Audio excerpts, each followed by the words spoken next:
Welcome to Intention Podcast. This is Byron DeLear. We've got a great guest today, a friend of mine, Rico Ross, artist, activist, and we talk about what's going on. Today is Juneteenth, a day to honor the end of slavery in America. But in all reality, has the war that America fought over slavery even ended yet? I mean, just look outside. Look at the protests in the streets. Look at Charlottesville. Look at the raging debate over Confederate monuments, statues, flags. Should they come down? We'll get to that. Juneteenth is short for June 19th, a day in 1865, which was 2 years after President Lincoln signed the Emancipation Proclamation, when a Union general went into Texas, saw how slavery was still going on, and decided to officially say, this is illegal. General Granger said, "The people of Texas are informed that in accordance with a proclamation from the Executive of the United States, all slaves are free." After 10 years, the Union Army occupying the South in 5 military jurisdictions in what was called Reconstruction, the Army went back home. And then Jim Crow laws and segregation took hold in the South. The oppression and killings continued, and they accelerated. There was an underground war alongside an above-ground set of racist policies and naked bigotry. 2,000 black Americans were lynched in the Reconstruction era, the decade following the Hot War. And after that, 4,400 were hanged and killed from 1877 to 1950, which is a total of more than 6,500 souls. Now in the aftermath of George Floyd's murder in Minneapolis, where there's this revolution going on right now to tackle systemic and institutional racism, we find out that 6 people of color in 4 states have been hanged. Officials are saying suicide. But could they have been lynchings? Evidently, the war goes on. Today, there are more blacks in prison than there were slaves in 1850. Come on now. We got a problem. And as a white guy, I want to know what I can do to help. The war goes on as the debate rages over the Confederate flag, the statues, the monuments. A friend of mine, Timothy, commented on a post I made about renaming army bases that had been named after men who committed treason against America. Timothy said he wondered about removing Confederate statues, saying that when he was a grad student, he purposefully read portions of Mein Kampf, which was Hitler's manifesto, and he did it not to espouse it or receive inspiration, but to better understand the vitriol that flung our world into a global war, he said. He wondered whether leaving some of the statues in place might not have the same kind of cautionary effect as leaving Auschwitz standing or creating a Holocaust museum. He said he understood that there may still be some affected today that may feel trauma, but he wanted to know if we were considering the alternative possibility that it might be worse if we destroy the evidence or proof that these horrors were real and not imagined. He continued to say that he was afraid of what we may get if we scrub our history books or historical sites of the memory of figures we consider less worthy. That what we may end up with are unrealistically lionized superheroes or reviled supervillains who are either all good or all bad. Okay, let me take this on. Timothy's argument is kind of like an apologetics approach to justify not tearing down symbols of racism. It's a softer and more nuanced argument, but let's get to the heart of the matter. What's the intention of these symbols and statues? After the Reconstruction era, basically 12 years after the end of the Hot War, Jim Crow segregation laws were passed. Lynching began, voter suppression and disenfranchisement of blacks occurred as whites sought to reassert their control. So along with this, laws were passed to erect monuments, statues that were glorifying the cause of the South in the Civil War. Now, these monuments and statues, let's get to it. These monuments and statues were representations of traitors willing to destroy the United States of America to support slavery and white supremacy to the point of killing 600,000 Americans. And these official acts to erect these statues to commemorate that are just as worthy of repeal as the accompanying Jim Crow segregation laws and efforts to dominate blacks in the marketplace, in the voting booth, in the public square. This is the history, folks. It's all out there. The flags, the statues, the monuments, they're racist and un-American, the opposite of what deserves amplification. They should neither be sanctioned nor allowed to stand on public property. The message that they send to Black Americans, and really to all Americans, is that your rights are not worth defending. Today is Juneteenth, and the Cold War continues. It's a second declaration of independence, a declaration of freedom, and it should be cherished by all Americans. And on this day, for this day, we have a great guest and conversationalist, Ricco Ross. Ricco is an actor, activist, and voice for justice, best known for his roles in Aliens, Mission Impossible, and A Husband for Christmas, to name a few. He's got a master's degree from UCLA and is a classically trained Shakespearean actor.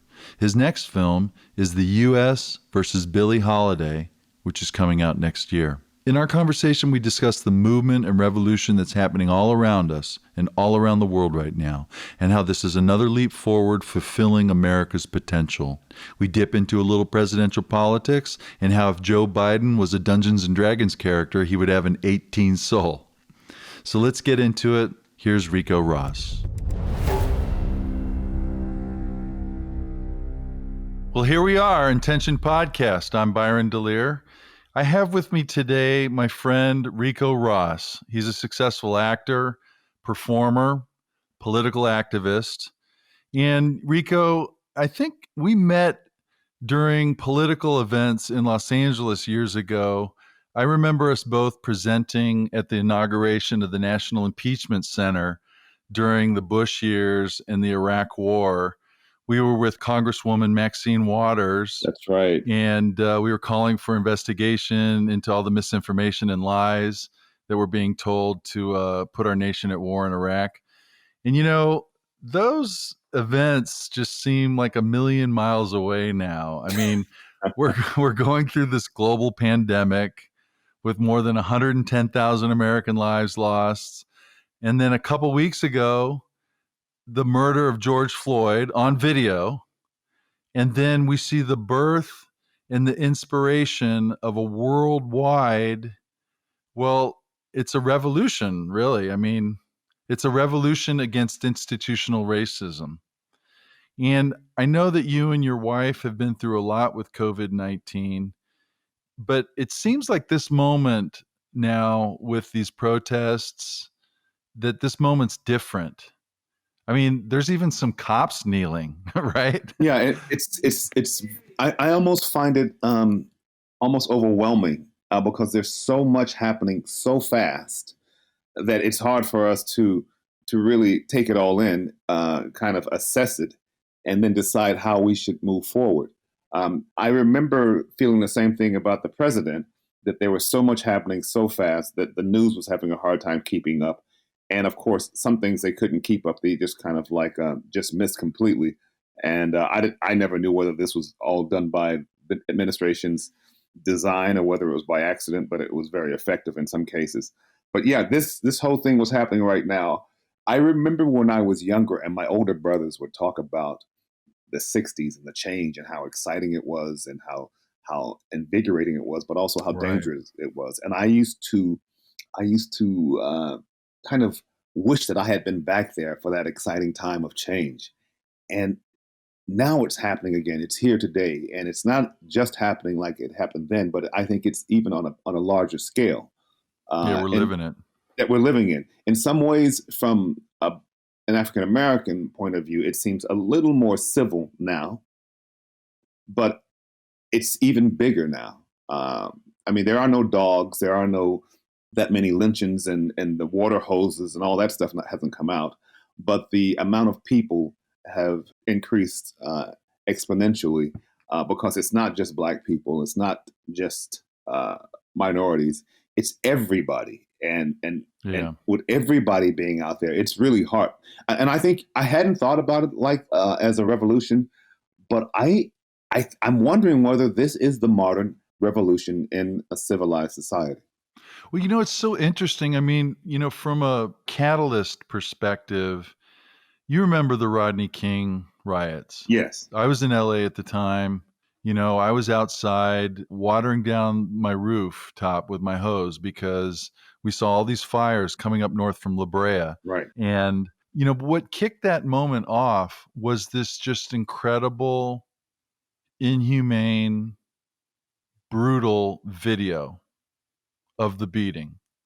I mean, it looked like, when you brought up the 60s, that the Rodney King beating kind of looked like something that happened in the 60s, right? Right. I mean, in terms of just the, the gang of officers surrounding him and just beating him, Right. But, from a media perspective, you see these vehicles of communication that completely penetrate and transform the culture into action. You look at this video of George Floyd and the kind of nonchalant attitude of the cop. He's got his hand in his pocket, you know. He's Right. sitting there just like, oh, this is normal day at work. And there's something that's so inhumane and disgusting about that. And just, from a visual perspective, Rico, I mean, your background in commercials, in feature films, about the power of sound and sight. Right. About the power of storytelling. And the story that video tells is the story of the worst, most darkest underbelly of our country. There's a uniqueness to this moment because of the catalyst to this revolution is that African Americans are treated as second class citizens in this country by the institutions. And now you have 80% of the American people are supporting the protests. What the heck? Right. I mean, you remember when Trayvon Martin went down? Remember when I was in Ferguson marching for Mike Brown, Eric Garner? There wasn't no 80%. But all of a sudden, over the last few years, you see this massive sea change. It kind of reminds me of when equality of marriage eventually swept over the nation and just became the consensus. Well, I think it's a combination of three things primarily. One is we are evolving as a people. Two is technology has changed everything. Black people have known this happens all the time. Black people have witnessed it to the point where there is a numbness to it. I don't know why I keep using this as example, but the present administration, when it came out, and I remember hearing every day the word outrage. He said something or texted something or tweeted something and someone was outraged. And after a while, that word didn't have any meaning really. And what's happening, what has been happening with Black men, particularly in America, it's happened so often and so frequently, and it's so blatant. And we look at every one of those incidents like people are looking at George Floyd right now. Right. And at some point, your body, just to survive, you have to kind of like almost become numb to it. And to this day, I feel like I'm one of the few people who haven't seen the 8 minutes and 46 seconds. I haven't seen it either, man. I couldn't watch it. I knew what it was. I couldn't watch that shit. I wanted to watch it. At Byron, I could not watch it. I've only seen snippets of it from the news, but I just remember being woken up, and my wife is standing next to the bed, and she's unconsolable. Yeah, and I'm wondering what has happened. I'm thinking right away that something's happened to our kid, one of our children, or something like that. And this is when I first hear about this video. And she wanted to share it with me, but I was just waking up and I couldn't bear to look at it.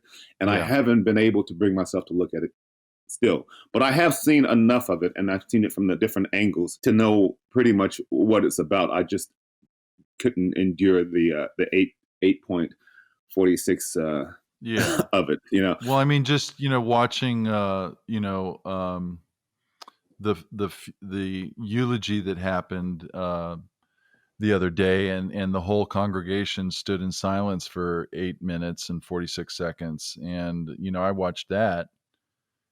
Yeah. I mean, that's an eternity. That's torture.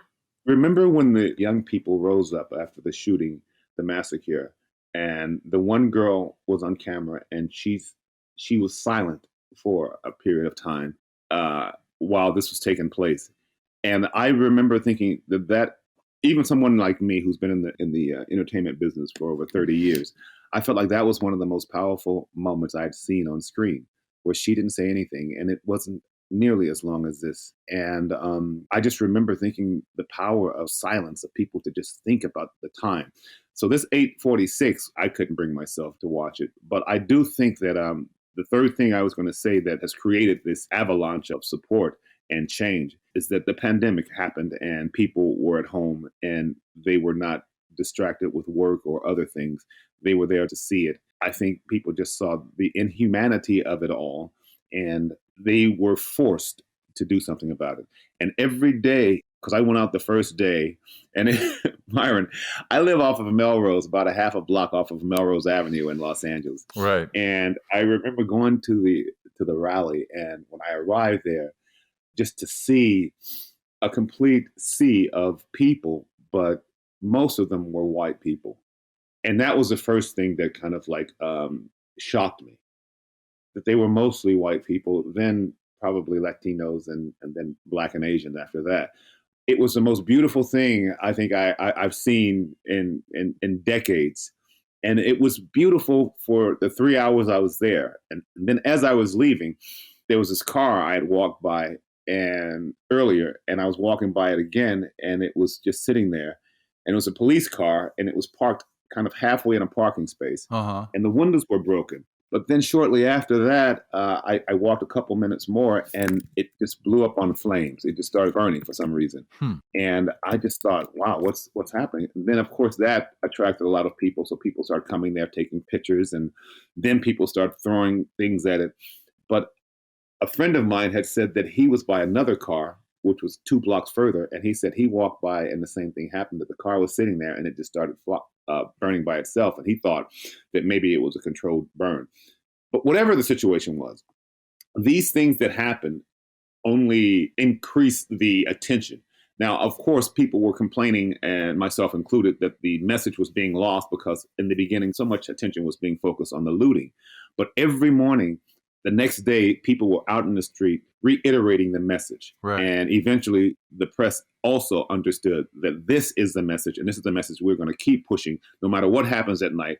We don't know whether those are other people. We don't know whether they are provocateurs or what.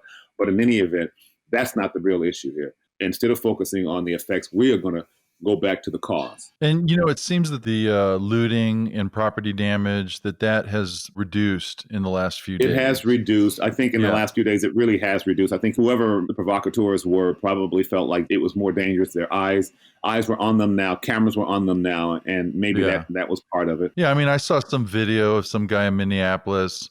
He had an umbrella and a big black face ski mask on. And he was just going from store to store, busting the windows open. Finally, some locals confronted him, and he kind of walks away and tries to escape. I mean, he was completely there just to promote looting. He wasn't part of the protest. I saw that too. Yeah, I saw that too. And it was creepy video, wasn't it? That was creepy. Yes, they said because he was breaking. He had a hammer and he was breaking windows with no passion whatsoever. Right. Looters, there's some passion, there's some anger, there's something there. He was just walking by, just breaking windows, and they were filming him. And one guy later was saying, I think he's a cop, and they followed him back. And then later on, I saw something online, a picture of him without the mask and a picture of him with the mask on. And it was his ex-girlfriend, according to social media, that said this was him. But I don't know if that was a cop or what. But I do know that there probably were a combination of people who were just taking advantage of the situation. There were people probably who were really pissed off. And then there were probably provocateurs that were doing it. But I still feel that no matter what, and this is going to be a conversation or a discussion, debate for years, whether the looting was sent the wrong message and distracted, or whether it was an asset. And I felt like even though I don't agree with people destroying property, I also feel like people have to speak in the language of the person they're having the conversation with. And in this regard, property is very important to this administration and to this country.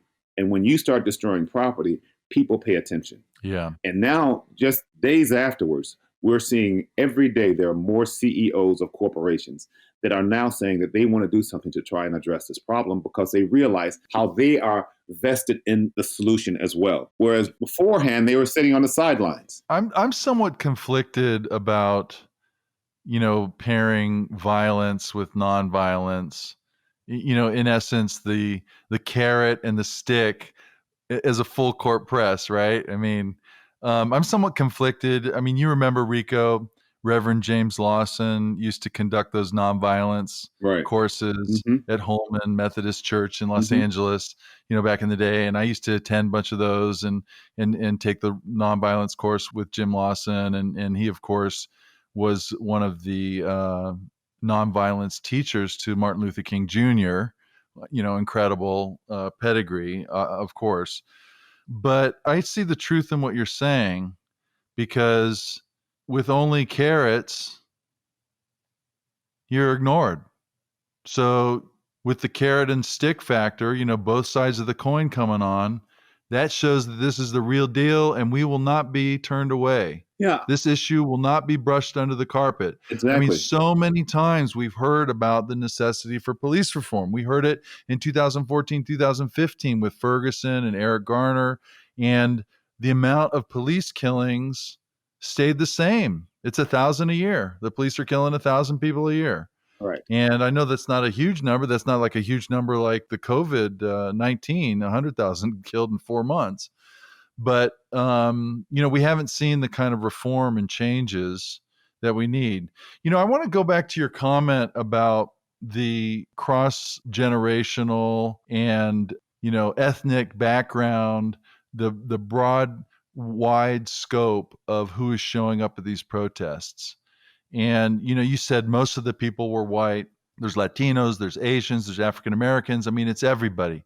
Everybody's out in the street. This Everybody. is a consensus moment. I mean, when you have 80% of the American people, I mean, that's an incredible number, right? That means that you've got at least 20, 30% of Trump supporters.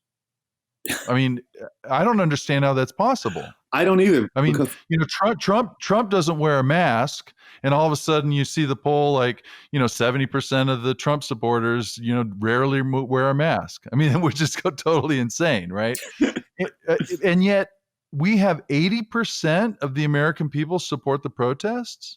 So where is this? This is a complete disconnect, And I think about the complexion of that audience. Okay, this is America.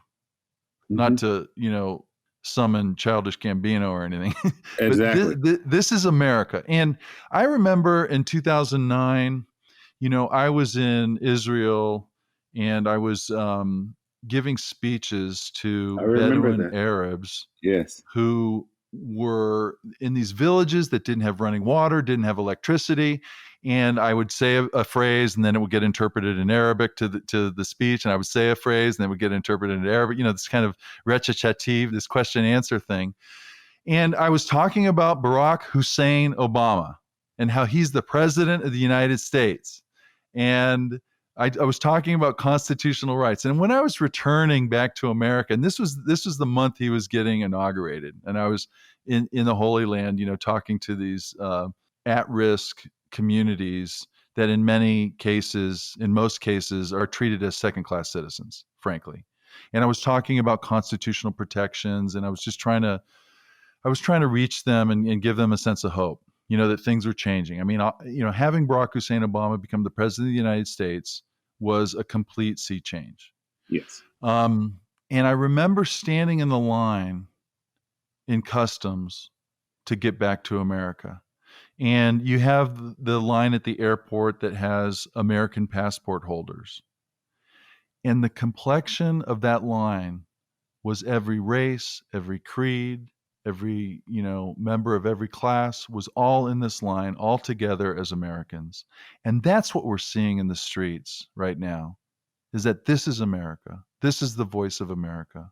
That America wants this change. It's got to happen now. No more brushing this under the carpet. But Byron, I don't know if this is just the voice of America. I think there is a sea change globally. The amount of countries that have joined in with the same message, on the same page, at the same time. Yeah. I mean, you can go from Africa to Asia to Europe, and there are rallies in every major city, it seems. And it's mind-blowing.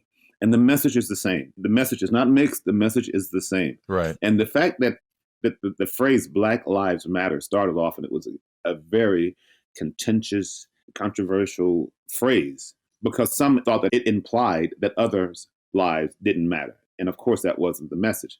No one's even talking about that now. Everyone understands why it's Black Lives Matter. Right. And not only on these shores, but beyond these shores, the message is the same. I mean, it's happening in countries that have very few Black people, period. This is a human effort about humanity because of all the things that happen in America and because they happen so frequently. And now we had the time, because of the quarantine, to observe this in real time. People were moved. America often leads the way on a lot of things. We're a young, very young country. The whole country the concept of America and its government was an experiment. And now we're seeing that this experiment is trying to reach its potential. The Constitution was written so beautifully, even though it didn't qualify African Americans as a whole person. We were qualified in the Constitution as 3/5 of a person. And let me just interject here too, because I remember at the Green Party convention in Tulsa, Oklahoma years ago that I attended, I heard this really inspirational speaker talk about the 3/5 clause. And what's critical is that 3/5 clause is an anti-3/5. Right. Because the 3/5 clause is saying that we will send white representatives to Washington to work against African Americans based on this numerical equation. So it's like even worse than partially. It's anyways. It is quite amazing. It is phenomenal what's happening, and I am an eternal optimist anyway. I think being Black in America, it does help, but I also understand that I'm somewhat privileged. I happen to be, I have a master's degree from UCLA. I happen to be 6'3" and athletic. I don't get many people saying negative things or racial things to me. And when I travel, there's a whole different experience as an African American. But in America, I never have anything, racial directly aimed at me. But I know how it is because I have a big family of 5 brothers and 5 sisters and their kids and my friends. And I do know how it is. And I tell you, man, it's something that we have gotten used to living with. And I remember this phrase when I was thinking of running for office myself, that what I wanted to change was I wanted to change the concept of what's normal. Because I see things that we accept as normal. And just because it's normal, it really doesn't mean that it's right. It just means that we're used to it. So you have 5 brothers and 5 sisters. Right. Are they as well traveled as you are? Because I know you've spent 13 years abroad Right. in Europe, and I can remember talking to some of my African American friends, and they talk about I was in a former life I was pretty steeped in the music industry, Mm-hmm. and a lot of my friends would go on tour in Europe. It was a complete different experience for African Americans in Europe. Right. Like I think about even a long time ago when artists like Lena Horne, for example, were so celebrated in France. What did that teach you about the racial culture in America when you would travel abroad in Europe? All right, Byron, I'll give you an example. I went there for 1 year to study Shakespeare. And the reason why I went there in the first place was because of racial issues. I graduated from UCLA, had a master's degree, and I started working in Hollywood. And the first big role I got was on Hill Street Blues. And I played a gang member. I'm from Chicago. I know gang members. My brothers grew up with them. And although we were never gang members, we lived in that environment. And so playing one of those was very easy for me. And it went quite well. And after that, I got nothing but offers playing other gang members. And I just thought, I've got a master's degree. I have more to offer than this. So I went to UCLA and I talked to one of my professors and I explained my frustration. And he suggested, listen, why don't you go study Shakespeare, the classics, for a year in England? It'll be good for you as an actor. It'll be good for you as a young man. And I took that advice and I went for 1 year. After I graduated, the year went so fast that I remember all of my colleagues were going out on auditions. And I thought, I want to see if I can pull this off in England. If I can pull off this accent, if I can be a Shakespearean actor in England. So as an illegal alien, would go on auditions, with my British accent, and I started working as a British actor in London during Shakespeare. Do you still have your British accent? I mean, this is an audio platform. I could turn it on like a light switch, man. Don't even start. But my point was this: I was an illegal alien. I was at the National Theater performing for a year, and we had sellouts. We had 110% sold out for the year. So every day I would come off stage and I would wonder, are immigration waiting for me backstage? Because my picture would be in the paper, and then I'd have to go backstage after the show wondering whether I felt what it felt like to be an illegal immigrant firsthand. And I remember I left the country at one point and I came back. I went to Germany for a job and I came back and I got caught for working without a work permit. They checked my diary and they found that I was working. And they sent me to this room for 9 hours. And remember how you said that, what America looks like? Well, they sent me to this room in England. And when I walked into this room, I'm thinking, I'm American. Come on, don't treat me like this. Right. I walked into this room. It was all brown people. And I fit in there. I tell you, I blended so well, I would have disappeared. So it's not just America that, that we have our issues with race. It's all over the world. But what I found when I was in England is that the moment I opened my mouth, I was no longer Black. I was American. I was a Yank. And I got treated very differently being a Yank because outside, I often said when I came back to the States. Is that what they called you, a Yank? Call me a Yank, yeah. I love that. And to me, it was the weirdest thing, Byron, because it just meant they saw me as an American. They saw me as an American person. It had nothing to do with complexion. And right. I feel that, people who focus on complexion, something so superficial as that it's childish anyway. But here, that's the way they were focusing on me. And I remember thinking when I came back to the States, I would tell young brothers and young artists, I said, you may want to consider this traveling abroad, because sometimes the best place to be an African American is outside of America. I remember the first time I went to Europe, I was a junior in high school, and my parents took me on a trip, took my sister and I on a trip on one of those, see every church, see every monument bus tours through Europe. And it was an amazing experience because to see a culture that was 1,000 years old, yes, just visually, yes, you just feel it. It's 1,000 years old, and you can touch the walls that were there 1,000 years ago, or a door, or something like that. That's crazy. Yeah, that made a big impression on me as a young guy, and I remember. Well, the day before we left, I remember dyeing my hair blonde. Because I was a big fan of the Police, and so I dyed my hair blonde. My parents were apoplectic, but I remember, I don't know, just this odd sort of memory. One of the things that stuck out, I remember being in this arcade in Paris at one point during our off time, and I'm like 17 years old or something, and someone comes up to me and they thought I was Dutch. just not being mistaken for an American on tour in Europe, that was something that stuck out for me. I could see that. I could see you looking Dutch with blonde hair and your height. Oh yeah, definitely, definitely. But no, but this is a surprise that I got from living abroad for 13 years. I went for 1 year. I stayed 13. When the first time I went to Africa, I remember landing in Kenya, and I get off the plane, and you have to walk from the plane to the airport itself. And I'm walking, and I remember it was like a movie. I had the strongest urge to kneel down and kiss the ground. I swear to God. And the only reason I didn't is there were white people behind me, and I just didn't. But I got in the airport. Word to the mother. Yeah, road to the. And I remember I walked in the airport, and there were so many Black people that I felt invisible.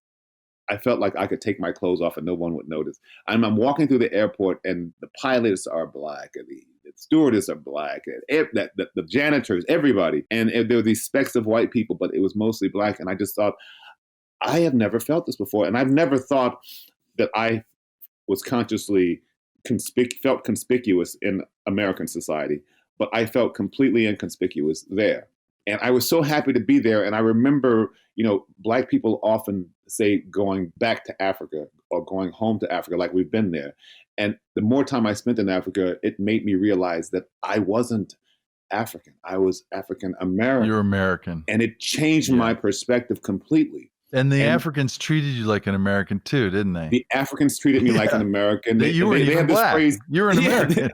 They had this phrase they call we're the lost. We're lost people because we lost our culture, we lost our language, we lost our everything when we went to America. And so we're the lost, and so we come back to find ourselves. And I was so proud of being in Africa, but at the same time, when I returned back to America, I became more patriotic than I'd ever been before. That's interesting. That's really And I did not expect that, but I did become. And I realized that every country has its issues. Every country has its faults. So do we. But we have a potential. We have a constitution, and we have a potential of something really special. And we're constantly trying to head towards that potential. And of course, just like the stock market, there are ups and downs, but it's constantly moving on the upward trajectory. And the same things happen with America. And then every now and then there's a leap. And I think that this is one of those leaps. Right. A Copernican shift. Totally. Exactly. So when you were in Africa, did you feel more connected all of a sudden? Because the history of the African American in America, the legacy of slavery, the 400 years. Right. I mean, I watched Amistad recently. What an inspirational movie. What an inspiration, yes. Yeah, just a great movie. Great movie. Because it talks about values, and it talks about struggling with trying to make a more perfect union, as Barack Obama talks about, so eloquently. And that's clearly the transcendent principle of our form of government is that it's a collection of ideas implemented by consensus to try to make a more just world for all. Exactly. And it's a continual evolving experiment. You think about strongman dictators and monarchies. Those are limited to just like bloodlines, and certainly the administration with all the nepotism that's occurring with Ivanka and Jared Kushner being in charge of everything in the universe. The just totally nonsensical, non sequitur appointments to the character of what the United States is supposed to embody, and which we have all accepted as being okay because it's still it worked. Yeah, I mean, hearing all the generals, the 4-star generals, come out and repudiate Trump recently is another milestone of this presidency. I wrote a book about the American Revolution called The First American Flag. It was a peer-reviewed history book. And I remember reading all the primary sources between the Old World, the British, and the Americans. And what was woven through the fabric of the American sort of philosophy was this idea that we're not going to be subscribers of ideology just for the sake of being subscribers to ideology. We actually want to do the right thing, what works best for the most people. Yes. A meritocracy. That was the experiment. Yes, that was the concept of the experiment. Yeah, and there's millions of examples of where that fell short. I mean, Jefferson had slaves. He was kind of a two-faced individual, even though he wrote his felicity of expression was through the roof with the Declaration of Independence in terms of the platitudes and the philosophies that he engendered, to be sure. But he also had slaves, and he made them, they were making nails and being tortured and whipped and just, the worst of the worst. So there's this, this constant struggle between angels and devils in the way that this evolution is occurring in our country. But I agree with you. I think that the framework is there. I'm encouraged by what I see as really an expression of revolution that does not necessarily have 10,000 people dying at the guillotine. Yes. And this is another gemstone, touchstone of the American experiment, which is you can have this sort of quiet, cold political warfare. Now it's certainly exacerbated to levels of polarization that I've never seen before. I mean, when you read comments on Facebook, they're insane.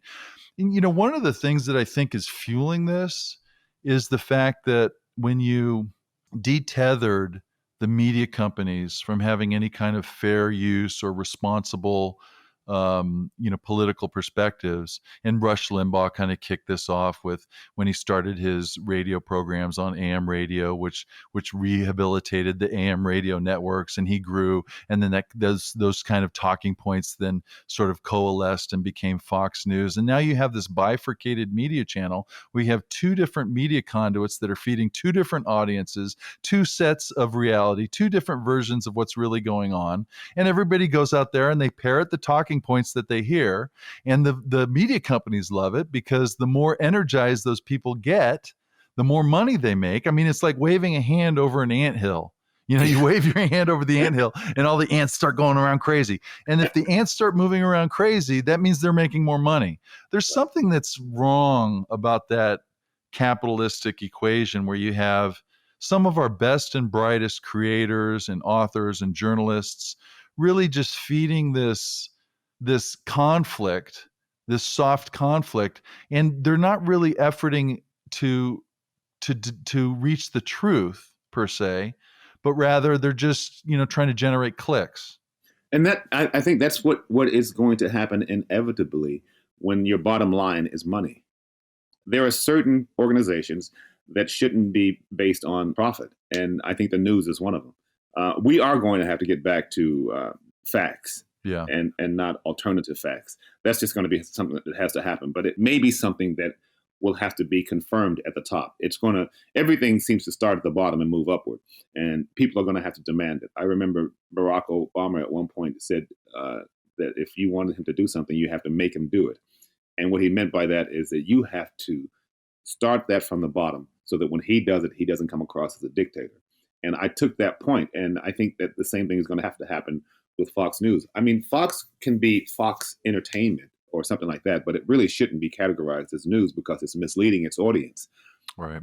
And we live in our bubble. I mean, the people on the left live in their bubble. The people on the right live in their bubble. And at some point, we're going to have a center where we know that these are the facts and everything else may be opinions, but these are the facts, and we have to agree upon those facts. That is definitely going to have to be part of the way moving forward. I remember looking at someone sent, you were talking about what we're seeing in the media and on all these different media platforms. I remember someone sent a photograph of the officer kneeling on Floyd's neck, and above it had this, and then next to it had a picture of Kaepernick kneeling on the football field, and above it says, so the officer had this, and above Kaepernick it had, "This is why." I think LeBron James actually tweeted that out. Yeah, it was beautiful concept, and as you said, the optics were unavoidable. They're both kneeling in the same position, and this is why this is why he was kneeling, and people tried to kind of bastardize his message, but he remained strong, and now people are understanding that's exactly why he was kneeling. He was kneeling peacefully because of what these policemen are doing. And I was having a conversation with a friend of mine who I hesitant to call a friend anymore because I got to the point where I felt like we're not really communicating. We're basically just, he's telling me his views, and he's a Trumper, right?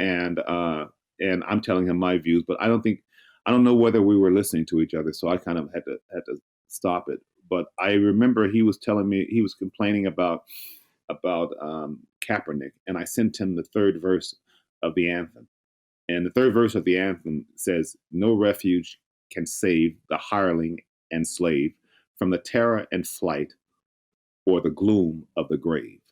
Basically saying that, you slaves can run all you want, but nothing can save you. We're going to catch you, and we're going to kill you.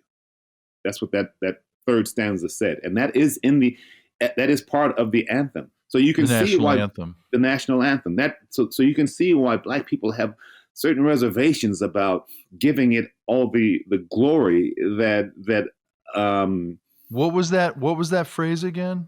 The third verse of the national anthem. Sure. It will read, No refuge can save the hireling and slave from the terror of flight or the gloom of the grave. Ooh, And hirelings are just people that they're like laborers, right. and slaves. So basically, they're saying that there's no refuge for runaway slaves, and this flight is going to be terrifying for you because in the end, we're going to catch you and we're going to kill you. That's what gloom of the grave is. And so when we're asked to stand and put our hand on our heart for that anthem, most of us know that third. If you're Black, you probably know about that third verse. Yeah. So it's a little hard, Yeah. It's a little hard. And not only that, the whole national anthem thing. This wasn't something that was created at the beginning of, when America was created. This came much later. This is not as old as 1812, War of yeah. So 1812. I find it so inspiring now that we have thrown away all that noise that often comes into the conversation that distracts and clouds. You think that kneeling during an anthem is going to see any pushback anymore? I don't think so. I think that this moment, I mean, there will be, but I'm hoping it won't be any need to because there's such transformations happening right now. Yeah, that no, maybe, come on. I mean, that image that LeBron put out, it's just transcendent. yes. I'm a white guy. I have privilege in America. I remember when I was a young man working as a record producer in Los Angeles, and I was producing an R&B artist named Reliant Atkins. And oftentimes, when you're producing music, you will get a mix together, and then you'll put it on a cassette, and you'll go out in your car, and it will give you a different look. And you'll be able to hear some, errors in the mix and some tweaks you can make. So we had made a mix, and we put, the cassette in the car, and I had a Honda Civic, and we drove down. Right. And the acoustics Sunset. in a car are perfect for that sort of thing. Yeah, sure. It minimizes, it gives you a different perspective. And we were sitting in front of a 7-Eleven listening to this mix, and Reliant was sitting in the passenger seat, and he had his do-rag on, a purple do-rag. And, I was taking notes, and I identified a couple things I wanted to tweak in the mix. And so we pulled away, and we drove a few blocks down the street, down Sunset, and we got pulled over by about 10 police cars and a helicopter with a spotlight. And they had us get out of the car and get on the ground, spread eagle, and handcuffed us and the whole schmear. And, after they searched the vehicle and did all this kind of stuff, I asked the police officer why they stopped us. And he said, well, we saw a black guy and a white guy. We thought you guys were casing that joint. Oh my God. And just for a tiny sliver, a tiny inkling, Rico, as a 19-year-old kid, I think I was 19, 20, 21 years old, something like this. I got an inkling of how scary it is to be African American in America. And from then on, I looked at these issues from trying to get out of myself. And, I hear our former president talk about walking around in a department store and being followed, or the idea that, you're a brother and you just show up and people are afraid of you. And that's got to change. It is change. It's got to change. It has been changing. I mean, because there's need for change doesn't mean that there hasn't been progress. There has been progress, but the problem with the progress is that our Constitution and our way of thinking in America is that we want things fast. We want things instant. That's the American way. We figure out a way to do it, and we'll make it happen. But with this, we continue to just do it in bit sizes. And that's what's so disheartening about the whole thing. I was in a car. I had a similar situation happen with you that was actually didn't involve police, but I'm in college and I'm going to a school that has 92% white and the other 8% are African American and others. And I am the head resident of the dormitory. So we go out to this, we have a toga party, and I'm riding with some guys from the dorm, and I'm in the back seat, and we're 5 deep in this car. And on the way back, and we're a little wasted, and one of the guys sees a black guy, and as we're driving by, he says, "Look at that nigger." And he uses the N word, and we're in the car together, and everybody realizes, oh, Rico's in the car, because the other four guys in the car were white, and they realize that I'm in the back seat, I'm in the car, and everybody gets quiet, and nobody says anything. I don't say anything. We get back to the dormitory, and I had a word with the guy who said it, who was my friend, who I felt offended by, but I know him, and I'm confused at how he could say that and think that way when I know he's not that person with me. And so we're having this conversation, and he says, "Rico, but you're different." And I said, "The only difference between me and that guy possibly is that you know me. That could be the only difference." And what happened with you, with that incident with your friend, was that you knew a black guy, and then you ended up experiencing the black experience. And that's what's happening more and more now. More, and because of our diversity, America's diversity is just going off the chart. You don't hear about it a lot, but in the year 2050, there's a study that comes out that when you think of America, when you picture a person in the year 2050, that person is going to look like they're mixed with everything. That's how fast we're moving. And I didn't, and so I heard that, and I thought, really, is that so? And then I did my 23andMe thing, and I did it on my mother, and I find out that my mother is 40% Caucasian. I find out that I'm 22% Caucasian. Not only that, I find out that I'm 14% Indigenous American and 13% East Asian. Wow. And so when I look that gives new meaning to your experience in England. Dude, it gives me new meaning to everything. I see Asian people now, and instantly I see them differently because of that little knowledge. And so I think that now more and more people are having friends and growing up and schoolmates and workmates. And so when this brutality happens, they can identify with it, or they're finding themselves out of the club and they're seeing the difference when you're with their black friends and when they're with their white friends. My wife happens to be mixed. She's half white, half black. Mm-hmm. And she told me of an incident that happened to her when she was a teenager. They stole her friend's mother's car. They stole it and went on a joyride. At 15, the cops start following them. They get frightened. They pull the car over. Instead of putting it in park, they put it in neutral, so the car is still rolling. And they get out and they all run. So the cop catches all of them, takes them all back to the mom's house, tells her what happens. The mom says, "I'll take care of this." And the cop leaves them with the mom. So basically, they get a warning. And I just thought, when I was 16, if I had done that, I might be dead now. Right. That I would never. She's mixed, and all of her friends were white, and they were in Orange County, and that was the way that it was treated, which probably is probably a good way to treat these young kids. Give them a lesson, and they've learned something, But I could very likely have been shot dead. When I was 16, for my 16th birthday, I got to tell you this quick story. I wanted a BB gun, one of those pump rifles, BB gun, and my mom got it for me.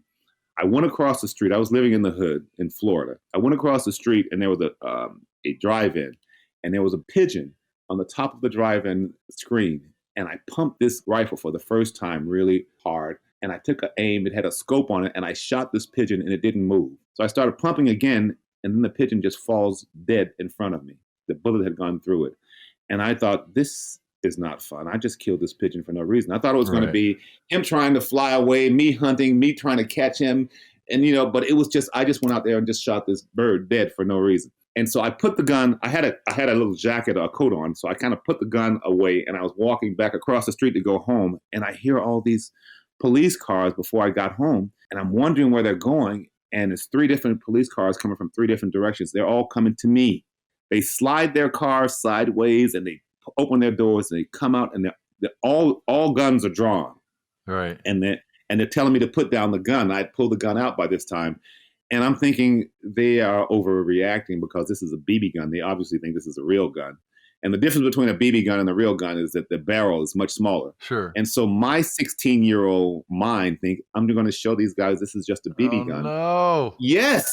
Byron, yes. Byron, I slowly turned the gun towards them so they could see it. And one of the policemen started shouting, and he was using all kind of F bombs, telling me to drop the gun. He'll blow my F. And that I had never heard policemen swear, because they're people who are officials and whatnot. So I'd never heard them swear like that. And I just dropped the gun. Yeah, if that happened 3 years ago, they wouldn't have said wondering. that. They would have opened up. I'm wondering what I had been here, because Byron, I pointed the gun towards them. Well, there's a reason you're here, Rico. So, I mean, I don't know what would happen today if that had happened, right. A couple months ago. I don't know if I would have been here as a 16-year-old. Right. Maybe I'd just be another statistic on a front page news story. I don't know. So you've been active with the Progressive Democrats. You're a founder of the Young Progressive Democrats, right, of America, or of Los Angeles? Right. Of Los Angeles. But, I was thinking of running for office, Byron, and I think I kind of OD'd on it, because I was so into it, and I was trying to get so much information, because I wanted to be the best. If I got elected, I really wanted to do a great job. But I got to tell you, the higher I got up the ladder, I realized that saying about, when you go to Washington, you don't change Washington. Washington changes you. You get the hope boiled right out of you. You get the hope boiled right out of you. Yeah. And I just thought, I can see how it works now. And I just thought, I'm going to focus on something else. I've felt the same way. I mean, I've run for Congress a couple times. I've run for state representative a couple times. Right. And, I haven't ruled it out. My wife, Vicki England, she's the Democratic nominee for Missouri State Treasurer right now. So she's running statewide. I'm supporting her in that effort. I think you should run again. I think your message would be instead of bouncing off of as many people, I think they would actually absorb it this time. I think what has happened. Your message has always been on point. They just haven't had the ears to hear it. Well, maybe, but I think now they may be more ready for that message. So the Democrats in Washington have unveiled their plan. What their plan is for police reform. It just got announced today. And I mean, it's really basic stuff. Can you tell me? Because I heard they were going to do it. Yeah, here's just a couple bullets, right? They want to ban chokeholds by police. Pretty obvious. They want to set up a national database for tracking police misconduct. And they want to bar types of no-knock warrants. Right. Now, the first one, banning chokeholds by police. Okay, Eric Garner was asphyxiated. Yes. George Floyd was choked. Just making that simple act illegal is a good step in the right direction. Yes. And I know that the reform that's going to have to take place is philosophical, it's cultural, it's social. I mean, I remember writing a piece called Our World Beyond 9/11, talking about retiring old thinking and moving past, the global system of war, and, thinking about America anew.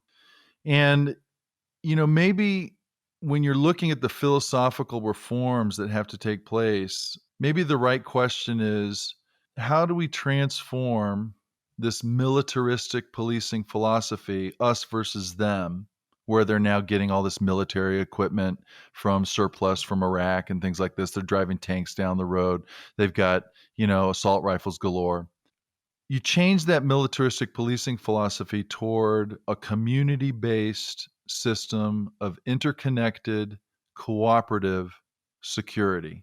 And I know that these are very platitudinous and just kind of floating off in the distance. But we have to have a change of consciousness, because providing security for the people is important. I mean, that you just keep.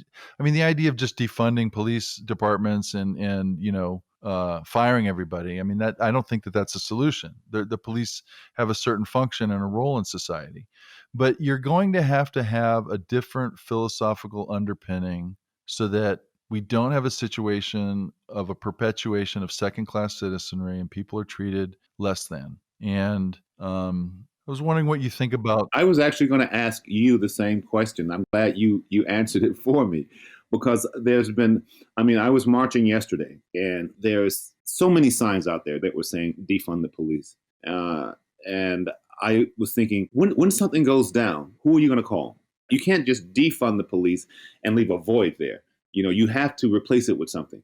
Or if you are going to defund it, are you going to defund certain segments? And there are certain things that from playing the devil's advocate and from the police point of view, they have a very difficult job, and everybody understands Totally. that, because they are asked to do things that nobody else is asked to do. Totally. I was in England, and I was at the National Theater, and I was doing a play called Cops. And this was about the lives of cops, and it was based on 36 stories, real life stories of police incidents. And I did my research, and I got into what policemen have to go through. And well, it's a thankless job, to say the least. And now in America, we expect them to do everything. We expect them, if there's an issue with a drug addict, we expect them to come and deal with that. There's violence, that. If a dog's lost on the street, that. If, we call them for everything. They're getting dumped on hardcore right now. They're getting dumped on hardcore. And now everybody is painting them all with the same brush, right? As we accused racist policemen painting all blacks with the same brush. And neither one of those are right. Right. My idea, and this sounds rather radical, but I don't think it's as radical as it sounds. I think what we have to do, what I would like to do in an ideal world, I would like us to disband the police and rehire them back. But when you rehire them, you choose and pick on who you rehire. And you change the name from police to something else, so that everybody knew across the board that we are doing something different. That's very interesting. That's inspirational. It's Orwellian. It's Hollywood screenplay.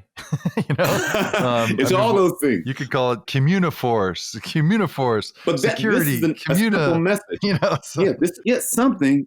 But this is a simple way to let every policeman know that these are really different times now, and we're going to do things differently. Now everybody is on the same page. Then the question becomes, how are we going to do it differently? Because I don't think that policemen really need to be called. Armed policemen need to be called when there's someone who has a drug issue. There are people that can handle that much better. I had an incident where there was a guy outside, and I thought he was on drugs. I wasn't quite sure, but he was dancing and he was mumbling and laughing, and he was very happy, but he was half dressed, and it was clearly something that was off with this guy. So I wanted to call 911, but Byron, he was black, and I'm black, and I could not call 911 on this guy, but I needed to call somebody. So I called 911 anyway, and I said, listen. Because he might have wind up dead. He might have wind up dead. That wouldn't have been. He might have wind up dead, and then that's on my How could you deal with that? Yeah, so I called 911, and when I called them, I said, I want the fire department. I don't want the policeman, but I want the fire department. I explained what happened. Brillo. And they said, we'll send the fire department, but because you called 911, we have to at least notify the police. Mm-hmm. And so I said, fine. So they sent the fire department. Now, the fire department shows up. The guy's dancing and he's laughing and he's rolling on the ground, almost rolling in the streets. And one of the firemen walks up to him and started trying to engage as I had before. And he started mumbling again to this guy. And this guy instantly knew that he was deaf. He grabs a piece of paper and he writes, what's your name? He gives it to the guy. The guy writes his name. And instantly they're communicating. And he's no longer mumbling like some crazy person. He's actually communicating with this fireman. And long story short, I think he probably was on some meds or meds had gone bad. But they took care of the situation. But it was done so professionally that I wished policemen could see how this guy diffused the incident so swiftly. Right. And it was just a reflex action for him. He didn't have to think about anything. And I just remember, this is what we need. We need policemen that when they walk away, I'm so happy he came because he knew so much more than I did. He knew how to handle the situation. Not they're coming there with a gun drawn, and the moment the guy makes some quick move, blow him away. The guy sticks his hand in his pocket, blow him away, whatever. That's kind of like, the go-to reaction with a lot of policemen when it comes to black men, especially in affluent neighborhoods. So I just thought, yeah, I wouldn't mind if they defunded the policemen in certain departments. Maybe they really don't need them, and they can let that money go to maybe after-school programs. Because one of the things we have to understand is you can keep on cutting after-school programs and education and then having to fund more policemen. Or you can take that money and fund these things first, and then you don't need more policemen. And that's what we have to start thinking about. How can we create a society where we don't need police as much. And when we do need them, they don't have to show as much force. Because a person with an education, a couple credit cards, and $50 in their pocket, they're not robbing anybody. They got something to lose. When you have a problem is when you've beaten a person down so much and they have so little that they have nothing to lose, and you have something, they're not going to just sit by and watch. Right. I was in South Africa working on a project in South Africa, and I remember thinking that this is America on steroids. If somebody put a magnifying glass on America, this is what we get, because the apartheid regime had just finished 2 years before I arrived there, but you can still see the remnants of it. And it was obvious their system of apartheid was basically America in a more kind of gentle way, but it was the same philosophy, the same cause and effect. And the white people that were there, the Afrikaans that were there, I went to visit a friend of mine whose parents lived there, and they lived in what was like a fortress. You had to enter through these big gates, and once you got in there, it was amazing. But they said that when they leave the house, if they have a flat tire, they could disappear. They could not come back because of a flat tire, because that was the anxiety that they had, and that was the anger that Black Africans had towards apartheid. So even though they had managed to create a system of apartheid where the haves had and the have-nots didn't have, even the haves were insecure. Even the haves were unhappy. No one's happy in that system. Yeah, I remember a friend of mine was talking about renting a recreational vehicle, a motorhome in South Africa, and he was really surprised because it came with an Uzi. Oh, oh, so, my God! That kind of symbolizes the difference there. I had a friend who just said he was gonna take a trip across town, and it sounded so nice, because I was working on a movie in Georgia, and the location that we were shooting at was just really beautiful. And the year before, I had hit 10 different countries for at least a week to 3 weeks with my wife. It was our 10th anniversary, and we had hit 10 different countries. And I remember thinking, as amazing as those countries are, America is a beautiful land, and there are places in America I'd love to travel, and a lot of them are down south. But as a Black man, do I want to travel in an area where I can run up against some idiots and have to, if you can kill a guy jogging, you can kill a guy doing anything. Right. And that happened in Georgia. So I thought, as beautiful as Georgia is, I can't take that road trip that I would like to, even in the year 2020, because of vigilantes like the guy that killed Omar. So we're in the middle of a presidential election. There's a handful of months left. It's June 8th right now. Mm-hmm. And the election's November, first week in November. 80% of the American people in a recent poll say the country is, quote, out of control, unquote. Right. And I think that Biden in some polls is, leading Trump nationally by 7 to 13 percentage points, which right. if it even remains close to that, he will win the presidency. Let's talk presidential politics a little bit. Do you have a favorite vice presidential pick? I kind of favor Stacey Abrams. I love Stacey. I think Stacey is she's got a lot of charisma. She's bright as a whip. She's bright as a whip. I personally feel like during this particular time, because of the economy and the state it's in, I would like Elizabeth Warren myself. Uh-huh. But, I'm a little biased because I was on her band from the beginning. So maybe that's probably why. But I do feel that Biden, he wasn't my favorite, but I think what he has in his favor is that he has been through what we have to go through already. When they took over office, Bush had completely drugged the country into debt like never before. And in the financial crisis, the entire financial system had gone crazy, and they had figured out how to get it back on course.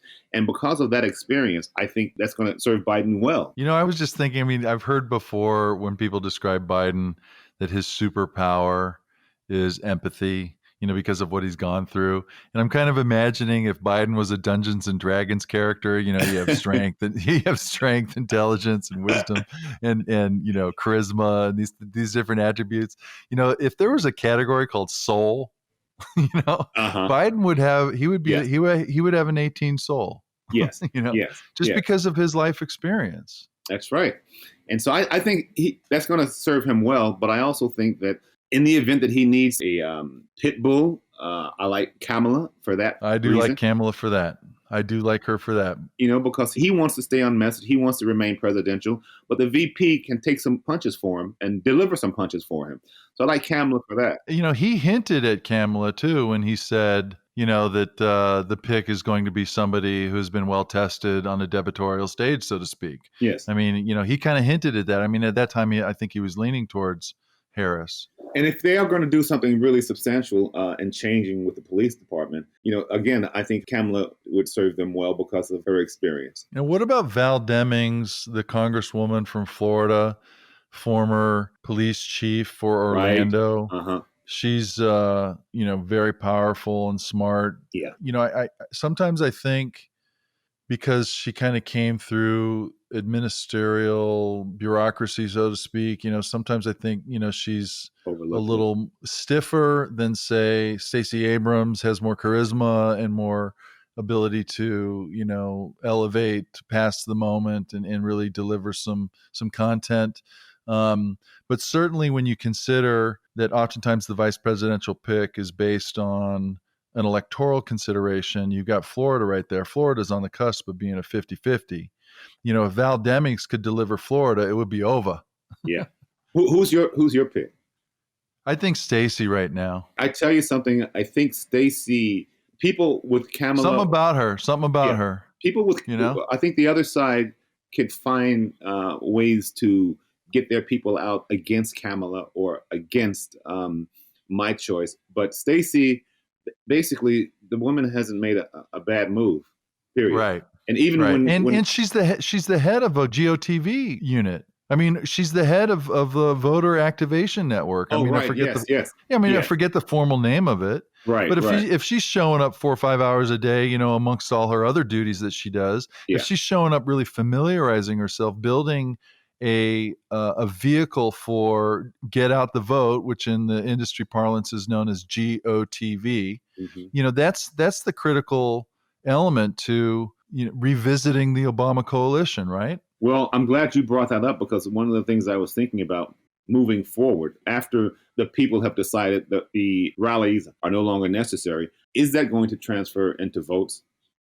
And if it does, are we going to feel confident that the votes are going to be, the voting process is going to be a voting process that doesn't involve suppression and depression, gerrymandering? Because that is the next thing that I think we need to focus on is that how can we transfer this energy into votes? And at the same time, making sure that we have secured the voting system in a way that it can't be corrupted. Because the only choice that they have to win, the other side has to win, is by finding some way to steal it again. I mean, the Electoral College was created to keep us from getting someone who may not really have the qualities of a president from being elected. Right. It has shown, I think, twice that it has failed its duty. So I don't feel like it really serves a purpose anymore. If it was ever going to be used, I felt it should have been used in the 2016 election, and it wasn't used then. So if it's not going to be used then, what will it take? Right. If we even treated votes as importantly as we treat sports, when have you seen a competition, a sporting competition, where the loser wins? Yeah. It just doesn't happen. Yeah, it's tough with the bilateral political system. Campaign finance reform is a big issue, right? I mean, I always used to go with a slogan that I composed on the fly during one of my television shows. I was host of a show on a Iranian network. Global Peace Network is what it was called. And I was talking about the American political system, and I was talking about the trauma and travail associated with big money and how it corrupts politicians. And you should just have a bunch of stickers on the congressmen and senators that say what corporations they're representing, like a NASCAR race, or whatever. I love the optics of that because that's what it is. And I was sitting there thinking, and I was thinking about the philosophical concept of separation of church and state. How this is it's not necessarily written in the Constitution. It's not in the Declaration of Independence. I mean, Jefferson opines on it in some letters, and it kind of became this concept where you can't have a state religion promoting religious ideas, that aren't basically scientifically sound because they're based on faith. And so we're not going to oppress the people by saying that, something that's not provable is worthy of legislation, right? Right. I mean, Right. that's basically why that exists.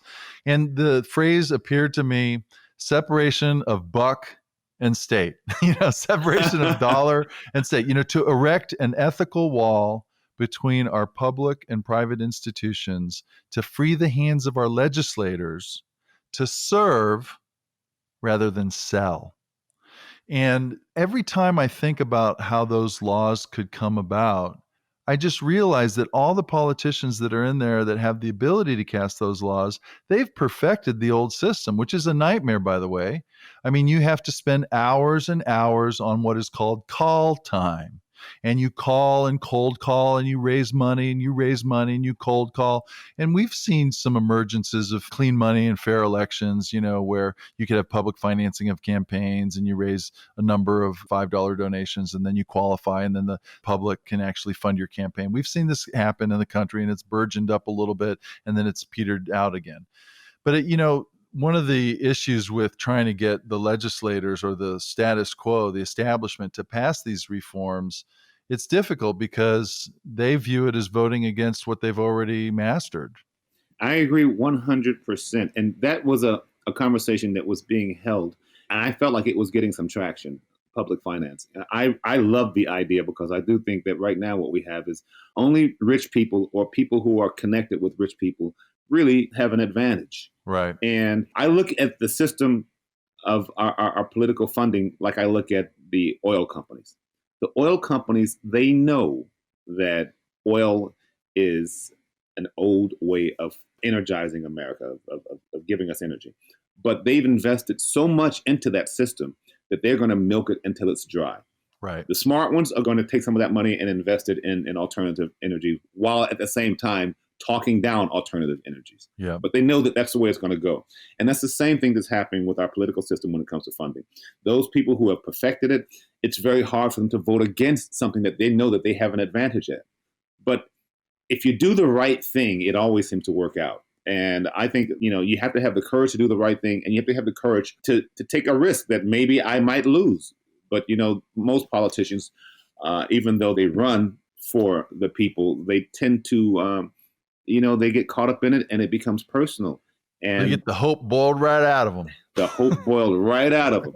And that's a shame. But, it's always going to return to the people. Yeah. If we demand it, it'll happen. And if we don't demand it, it is not going to happen. So, Rico, what do you have on the horizon? I know you've got a feature film coming out. Yeah. What are you excited about? I mean, one of the things we didn't really touch on was the important role that artists have in changing the perceptions of a nation, changing the perceptions of a world. There were a couple times, having worked in Hollywood for 20 years and then also getting involved in politics and clean energy like I have, and in conflict resolution in the Middle East, having this kind of smattering of different experiences. One of the things that popped out at me when I would see the leadership that Barack Obama was expressing was I would think about Denzel Washington. Mm-hmm. And that may seem like a non sequitur, but when Denzel Washington was able to be a main protagonist in major feature films, like Glory, for example, or different feature films where, you saw this, you saw a human being transcending race and just really connecting with the audience. The artists paved the way for the change that happens in Washington, D.C. I believe that. It's funny that you should mention Denzel because I wanted to tell you this story about Denzel when you brought the subject up about how art can change the world. He and I were playing basketball, and after the game, he and I started talking. He was talking to me about he had seen Aliens, and he really liked my performance, and he was giving me some love on that. And I was asking him what he was doing, and he was saying, well, I did this movie called Cry Freedom, and he said that it was almost not released because the South African government got in contact with the distributors and somehow twisted their arm so that they would no longer release it because the South African government said that film alone could take them back 10 years. And then they ended up having to have, I think Disney picked it up and distributed it, and that's how it got made. Cry Freedom is the story of the Steve Biko story. Right. And so he told me that they said that film could do 10 years of damage to what they were doing to support apartheid. Wow. That's when I understood how powerful film is. Yeah. When a whole country can come to America and force the distributors to not distribute a movie because of the message, the subject matter. Yeah. Art has a lot to do with our society and with government. And I always feel like it's a shame that politicians don't understand that, because the moment things get a little short on cash, that's one of the first things that they want to cut in the budget is the arts. And a society without art is doomed to failure. You know, I think about some of the prescience. I wrote a Facebook post recently about African-American poet Langston Hughes and how amazing. Seemingly, you know, and I actually, you know, some of the mainstream news networks, you know, have now picked up on the poem, you know, but this poem has always meant a lot to me over the years. And it seems so transcendently poignant and pertinent to the moment with the George Floyd situation and murder, because you have this, you know, you have Trump, this wannabe king. He's conniving. He's, you know, tear gassing peaceful protesters and marching down to the church and waving a Bible in a really uncomfortable fashion, like he's never held it before. You know, I mean, you could come up with a lot of reasons for that. You know, and then you have this innocent father, George Floyd, being crushed from above. And the phrase from Langston Hughes' poem, "Let America be the dream the dreamers dreamed. Let it be that great strong land of love, where never kings connive, nor tyrants scheme, that any man be crushed from one above." And the idea is that if anyone can be crushed from one above, if any American can be crushed from one above, then any one of us can be crushed from above.